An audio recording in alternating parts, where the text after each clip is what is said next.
അസ്സലാമു അലൈക്കും വറഹ്മത്തുള്ളാഹി വബറകാതുഹു. എല്ലാവർക്കും ഉപകാരം കിട്ടുന്ന നല്ലൊരു അറിവാണ്. അപ്പോൾ എല്ലാവരും എന്ത് ചെയ്യുക, എല്ലാവരിലേക്കും ഷെയർ ചെയ്യുക, ഗ്രൂപ്പുകളിലും വാട്സപ്പ് ഗ്രൂപ്പുകളിലും. കാരണം എന്ന് വെച്ചാൽ റസൂലുള്ളാഹി സ്വല്ലല്ലാഹു അലൈഹി വസല്ലം തങ്ങൾ പറഞ്ഞു, ഒരാൾ 60 വയസ്സ് വരെ നിസ്കരിച്ചിട്ടുണ്ടാവും, പക്ഷേ ഒരു നിസ്കാരം പോലും അദ്ദേഹത്തിന്റെ സ്വീകരിച്ചിട്ടുണ്ടാവില്ല.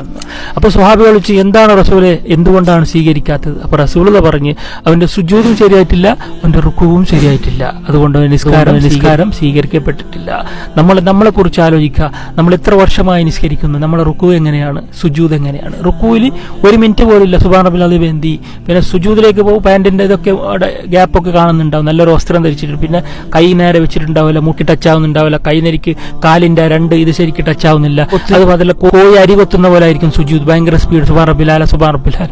എവിടത്തേക്കാണ് നിങ്ങൾ ഇത്ര സ്പീഡിൽ നിസ്കരിച്ച് എവിടത്തേക്കാണ് ഇപ്പോൾ? എങ്ങനെ നിസ്കാരം സ്വീകരിക്കാം? റുക്കുവും സുജൂദും എന്താണ് നിസ്കാരം എന്ന് ആദ്യം മനസ്സിലാക്കുക.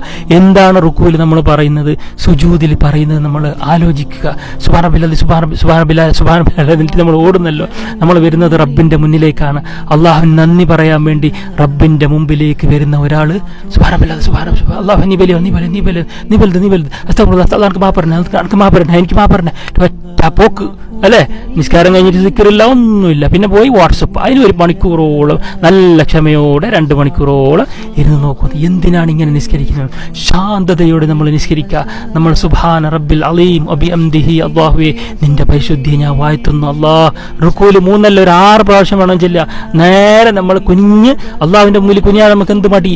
അങ്ങനെ കുനിഞ്ഞ് ഇങ്ങനെ റുക്കൂയിലും. അതുപോലെ സുജൂദ് എന്ന് പറഞ്ഞാൽ അറിയില്ലേ, നമ്മൾ അള്ളാഹുൽ ഈ ഭൂമിയിൽ നമ്മൾ ചെയ്യുന്ന ഏറ്റവും വലിയ നല്ല കാര്യം സുജൂദാണ്. ഒരാൾ സുജൂദ് ചെയ്യുമ്പോൾ അവന് 10 ദറജ അള്ളാഹു കൊടുക്കും ഒരു സുജൂദിൽ. അള്ളാഹുവിന് നമ്മൾ ഏറ്റവും അടുക്കുന്നത് ഈ ലോകത്ത് സുജൂദിലിരിക്കുമ്പോഴാണ്. അപ്പോൾ സുജൂദിൽ നിങ്ങൾ തലത്തര പെട്ടെന്ന് എന്തിനാണ് എടുക്കുന്നത്? സുബ്ഹാന റബ്ബിൽ അഅല ബിഹംദിഹി, സുബ്ഹാന റബ്ബിൽ അഅല ബിഹംദിഹി. 3 അല്ല, കഴിയുന്നത്ര ചെല്ല, മാക്സിമം 11 വരെ പോവുക. അപ്പോൾ 3 കുറക്കാനും പാടില്ല, കറക്റ്റായിട്ട് സുജൂദ്. അതെന്താണ് നിങ്ങൾ മനസ്സിലാക്കുക. പറയുന്നത് അള്ളാഹുവേ നിന്റെ പരിശുദ്ധിയെ ഞാൻ വാഴ്ത്തുന്നു. അള്ളാഹുവേ, അള്ളാഹു ഇങ്ങനെ അൽഹംദുലില്ലാഹി. അങ്ങനെ ഒരു 5 മിനിറ്റ് ഒരു എല്ലാം ഓഫ് ചെയ്യുക. മൊബൈൽ മാത്രമല്ല, മനസ്സിനെ ഓഫ് ചെയ്തായിരിക്കും പള്ളിയിലേക്ക് വരേണ്ട. എല്ലാം സ്വിച്ച് ഓഫ് ചെയ്യണം. നിങ്ങളെ ദുനിയാവിന്റെ ചിന്ത, കമ്പനിന്റെ ചിന്ത, എല്ലാം ഞാൻ റബ്ബിന്റെ മുന്നിലേക്ക് വരുന്നത്. ഇപ്പം എനിക്ക് ഒരു ചിന്തയില്ല. ഫാത്തിഹ കറക്റ്റായിട്ട് ഓതണം. റുക്കുയിൽ അള്ളാഹ് സുബ്ഹാന റബ്ബിൽ അലീം എന്തി 3 പ്രാവശ്യം കരട്ട് ചൊല്ലണം. കുറച്ചധികം ഞാൻ റുക്കുയിൽ കുഞ്ഞു നിന്നാലും കുഴപ്പം, എൻ്റെ നടുവിനൊന്നും ഒരു കുഴപ്പമില്ലല്ലോ. അള്ളാഹുവല്ല എനിക്ക് കുനിയാനുള്ള അവസരം നൽകി. എത്ര പേർക്ക് നടക്കാൻ പറ്റുന്നില്ല, കുനിയാൻ പറ്റുന്നില്ല, സുജൂദ് ചെയ്യാൻ പറ്റുന്നില്ല. അങ്ങനെ ഈ ഒരു ആഫിയത്ത് ഉണ്ടാകുമ്പോൾ എത്ര നിങ്ങൾക്ക് സുജൂദിൽ നിൽക്കാൻ പറ്റും അത്ര സുജൂദ് ചെയ്യുക. അള്ളാഹുവിനെ ഏറ്റവും അടുക്കുന്ന സമയമല്ലേ സുജൂദ്.